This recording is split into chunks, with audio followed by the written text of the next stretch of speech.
Welcome to the Betting Above the Rim podcast, episode 22. Today's date, surely enough, January 22nd. In today's podcast, we're going to get into four topics. Number one, we're going to look at three teams that you could say have overachieved so far in the Timberwolves, OKC Thunder, and Knicks, and we'll look at can they make their adjusted win totals that are currently on the FanDuel Sportsbook. Secondly, we'll stay with New York. I'm going to make a case that Jalen Brunson should be considered an MVP candidate. Maybe you'll think it's my Knicks fandom. I don't care. I'm going to tell you anyway. Third, we'll look at the big three of Phoenix. They're playing better, folks. Winner of 7 in the last 10. What is the ceiling for the Phoenix Suns? And then after doing the Knicks and then the Lakers, let's look at another iconic franchise and give you my starting five. But I had to do a bench too, of the Boston Celtics. So let's get started in today's podcast with three teams that have played relatively well so far to start the season. And what are their adjusted win totals? Let's first start off with the Minnesota Timberwolves, who had come into tonight at a record of 30-12. And when you look at a team like Minnesota, they've tremendously overachieved because, let's be honest, their defense has become so much better. Rudy Gobert is playing his best basketball in years.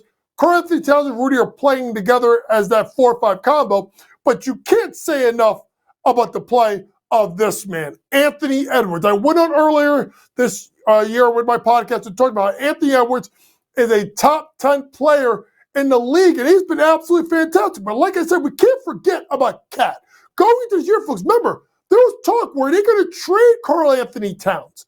Well, you can't trade him now because he's playing fantastic ball, and those two balance each other very well, along with this man, the big Frenchman, Rudy Gobert. And I've been on Big Rudy for years, but I can't knock the way Big Rudy has played this year, and this is why he's also been one of the favorites to win Defensive Player of the Year. But it's the role guys. It's the Mike Conleys. It's the Jaden McDaniels that have really stepped. It's the Kyle Andersons. This team is just, they play so well defensively. They know their roles, and they're playing fantastic ball at the best record in the West. And if you look at it right now, folks, their win total right now is at 55.5 wins, right? If you look at it right now, they have played 42 games, right? They got to go and get you 26 wins out of 40. Now, think about this, folks. They have the third easiest schedule left in the NBA. They have to play the Pistons once. They have to play twice. They have to play the Spurs and also the Wizards. They have to play the Grizzlies once, the Hornets once, and 3 times the Blazers. Now, they do have some tough schedule games left yet. They have to play Phoenix twice, Cleveland twice, 3 times against the Clippers, 3 times against Denver, twice against the Bucks, once against OKC. But I like this team because I think they want to get the win total, the league leader in wins and home court advantage. So I'm going to say go over that bet of 55.5. Let's move on to the Oklahoma City Thunder, another team that's been progressing. Went to 42 wins last year, right now sitting at 29-13, over-under win total of 54.5. Well, why is this? What can we say about SGA? Another guy that's ascended himself into the top 10 was number 6, right behind LeBron James. You could argue he could be top 5. He'll definitely be top 5 in the league next year. And SGA has been absolutely fantastic, but it's some of the other parts as well. The Josh Giddeys. We can't say enough about Chet Holmgren, why he is now the favorite to win Rookie of the Year. This outstanding 7-footer could play inside out, shoot the ball, dime you up, block shots, rebound, lead the break. Josh Giddey, Lou Dort, the Williamses. They've been fantastic, and Mark Daigneault should be the leader in the clubhouse to be the coach of the year. Although, you could argue Chris Finch could have something to say about that, and Minnesota. That's going to be another intriguing race. 54.5 wins, folks. Minnesota, third easiest schedule the rest of the way. Oklahoma City, 4th. And they got to play. They got 3 games left against the Blazers. 2 against the Blazers, 2 against the Grizzlies, 2 against the Hornets, 3 against San Antonio, and they got 1 game against the Celtics, the Wolves, the Sixers, the Nuggets, Clippers. It's going to be close. I say they go over their win total as well. And lastly, I'm going to go to my hometown team, the New York Knicks, who had played at one point earlier in the year the least amount of home games. They are at 48.5 wins. They're at 26-17. Right, folks? So they have 39 games left to play. And the Knicks have to find a way. Can they get 23 more wins? Now, you look at their schedule, 13th toughest schedule left in the NBA. They still got to play the Nuggets twice, once this week. They're going to play the Celtics twice. Disadvantage, folks, of playing in the play-in tournament. They had to play them an extra time. Same thing with Milwaukee. They have to play Philadelphia 3 times. Their lesser games are a little bit, not as much. Obviously, Detroit twice, San Antonio, Charlotte, Portland, Memphis, Toronto once. I'm a Knicks fan. Fantastic year. I think they fall just short. Now, why are they playing better? 92 since this guy. OG Anunoby got traded to the Knicks. And what he's been changing the culture defensively. What can I say about Julius Randle? I got on Julius Randle beginning of the year. Got to remember, folks, he was playing, coming off of ankle surgery, wasn't right. He has been fantastic, but it's also because of the fact of the spacers that he has on the floor. OG Anunoby, right? You got to look at Quentin Grimes as someone off the bench who spaces the floor. You look at Dante DiVincenzo. This guy, Isaiah Hartenstein, as a better and can bring you out the floor. Here's DiVincenzo right there. Hartenstein can step out to the outside a little bit and open the floor for driving lane to Randle. And then this guy right here, Jalen Brunson, who has been absolutely fantastic. And that's going to lead me, as I go from segment 1 to segment 2, I'm putting it out there. Jalen Brunson is plus 20,000, right, to win the MVP. 200-1 odds to win. Is he going to win it? Probably not. But if you think about a value play, and if your sports book gives you the opportunity to cash out early, you should be looking at Brunson to be the MVP.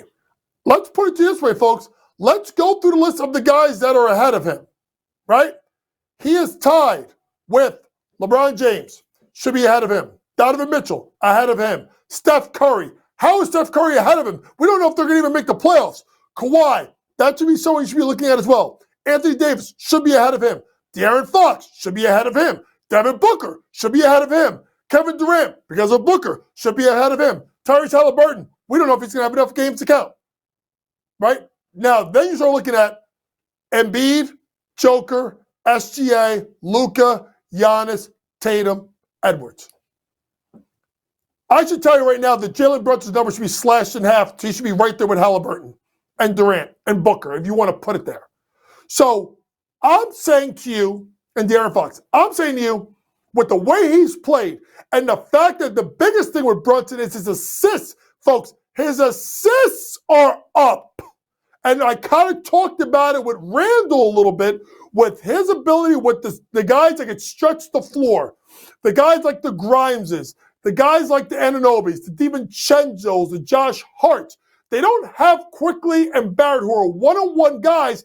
It opens up the floor. Last 8 games for Jalen Brunson, 30.5 points, 7.8 assists, and 2.6 turnovers. Turnovers are the same. The assists are continued to creep up. And think about the last 4 games. 38, going into descending order, 38, 41, 30, 30. 9 assists, 8 assists, 7 assists, 8 assists.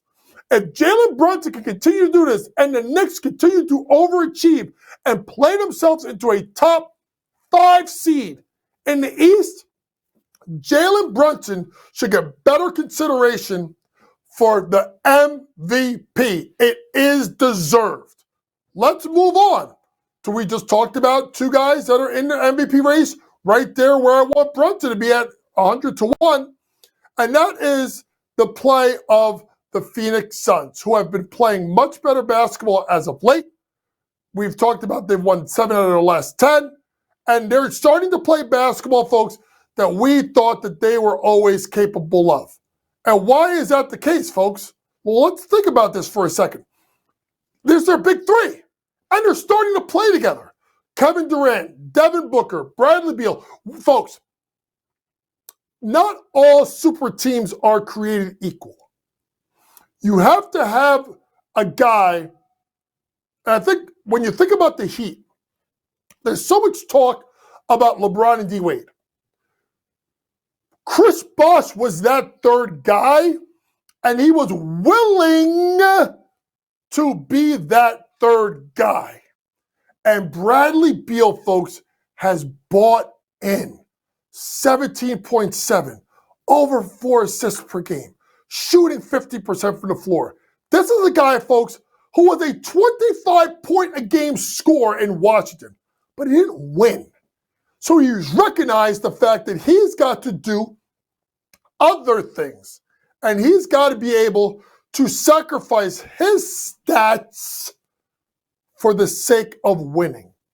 But he could still give you a 37-point performance that he had against the Lakers on January 11th. He can still give you what he gave you last night in a 25-4-3 game versus Indiana. So he could still give you that, just the way that Bosh gave it for the Heat. Devin Booker's been Devin Booker. 27 points per game. Yes, he gets hurt sometimes. He's shooting the ball, this year, 37.1% from three, better than his career average. 48.4, better than his career average. 7.7 assists per game, better than his career average. 4.8 assists per game, better than his career average. And with the assists up, folks, how about his turnovers are down from his career average? 2.8 compared to 3.1. And then you got to talk about the Slim Reaper, who, let's be honest, folks, he's got to make this work more than anybody because everybody thinks he jumps from team to team. And Katie's been fantastic at 29.2 points per game, better than his career average. 53.2% from the floor, better than his career average. 47% from three, 10 percentage points better than his career average, right? Assists, 5.6, better than his career average. So Booker and Katie are playing better than their career average, and then Beal is buying in, and then you got guys like Nurkic, Grayson Allen, Okogie. Like, you're worried about the depth. But if those big three can stay healthy, it's kind of like when Kevin Walsh gets mad at me when I talk about the Clippers with Kawhi. If they can stay healthy, the Phoenix Suns can win the Western Conference. Them and the Clippers, to me, if they are healthy and right, I take them over Denver. I will take them over Denver. I just think it's got so much firepower on that lineup that is just truly amazing. And after seeing what's going on in Detroit, you could argue Frank Vogel is a better coach than Monty Williams. Let's end today's podcast. We're going to something I like to do now. All-time starting lineups. And I'm going to the hated Celtics. But you got to talk about the Celtics because them and the Lakers and I would say the Knicks are, you have the blue bloods of college basketball. These are the iconic franchises. Now, with the Knicks, it was easy to do a starting lineup. For the Lakers, it wasn't. And for the Celtics, it was hell. So let me give you my backups, right? Kevin Garnett, a.k.a. the big ticket. Great career that he had. Not a long time with the Celtics, but his career speaks for himself. How about the guy what I call the best post moves that I've ever seen? Y'all can say Jack Sikma.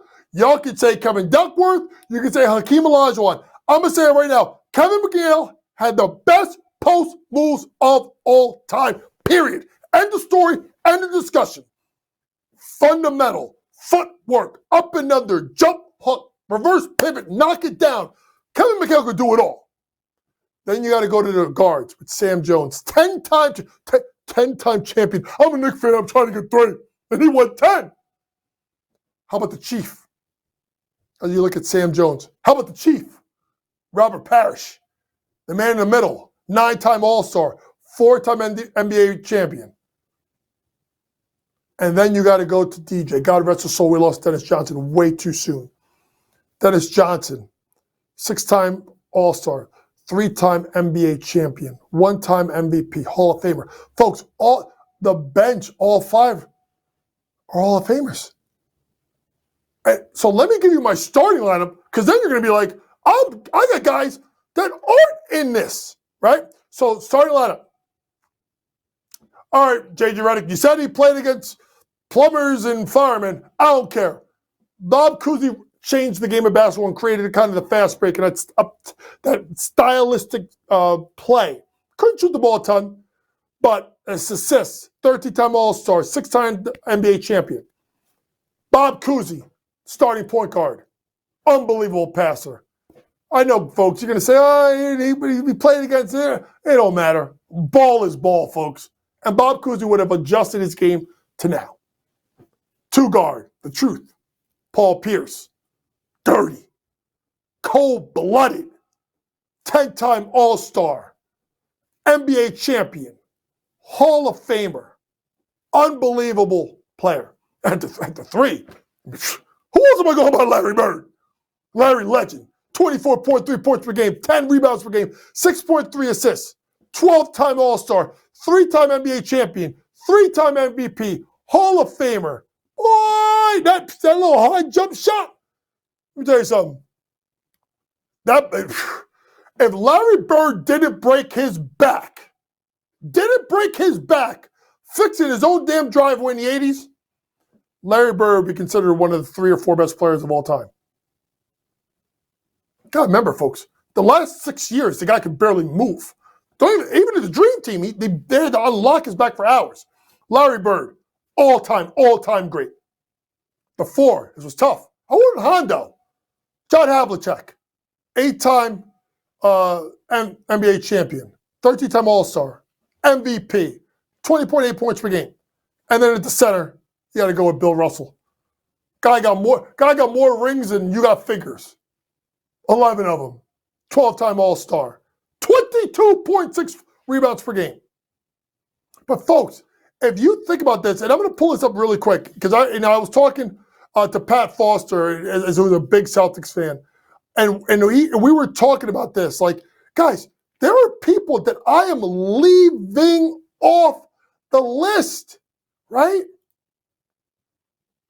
How about Rajon Rondo? How about Dave Cowens? How about JoJo White? I haven't even gotten to Jason Tatum, right? Tommy Heinsohn, Ray Allen for his short period of time. Like, that could be the 3rd team. So think about how great it is of that all-time team. And that's been fun doing it. This has been the Betting Above the Rim podcast for January 22nd, episode 22, folks. 22 episodes in. Thank you so much for listening. For all your information for sports gambling, in-game, pre-game, post-game, props, predictions, and more, and the home of all of Coach Young's college basketball scouting reports, go download that SportsGrid app. Google Play, Android, iOS. It is your one-stop shop for all things sports gambling. Next podcast will be Wednesday. I'm going to get into the NIL dilemma as Coach Stubblefield was just fired today from DePaul. A lot of disparity in college basketball. We have to talk about that at the major level. I'm also figuring out just now. I'm going to go to the Philadelphia and give you my all-time starting 5. Joel Embiid or Wilt Chamberlain? Does Barkley make it? Dr. J, Mo Cheeks, or Allen Iverson? Oh, we're going to have fun with that one. I will see you next time on Wednesday. For my producer, Matt George, who does a great job of bidding, thank you for listening. I'll see you Wednesday. Remember, folks, it's smarter to be on SportsGrid. Good night.